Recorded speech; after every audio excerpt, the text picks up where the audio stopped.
This letter sets forth Muqtada al-Sadr's commitments and wishes, which include the departure of all Muqtada militia fighters from the streets, the departure from Najaf of all Muqtada militia fighters not from the Najaf governate, the evacuation of all government buildings occupied by the Muqtada militia, the cessation of illegal acts of arrest and trial, the resumption of Iraqi police and ICDC responsibility for law and order, the redeployment of coalition forces to their bases with continued access to the CPA offices, the government building, and Iraqi police stations, the opening of discussions between the Shiite House and Muqtada on the dissolution of Muqtada's militia, and the arrest warrant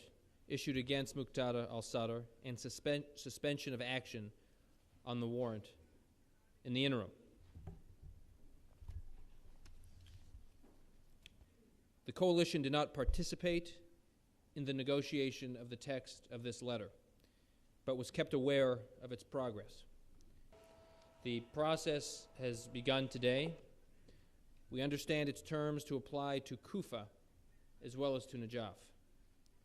We are hopeful that Muqtada al-Sadr will live up to the commitments he made in this letter. If Muqtada al-Sadr does in fact live up to the commitments he made to the Shia house, we will play our part. Are the cultural differences between our civilization? We have not altered our position with regard to the need to dissolve and disarm Muqtada's militia throughout Iraq, or with Muqtada al-Sadr's obligation to meet the requirements in the arrest warrant issued to him. We expect Muqtada al-Sadr and the representative of the Shiite House to open discussions to resolve these issues as soon as possible. We view this as a very positive step, not only for the moment, but for what it bodes potentially for Iraq post-June 30th, because what we're seeing here are Iraqis stepping forward and engaging Muqtada al-Sadr to try and reach a peaceful resolution.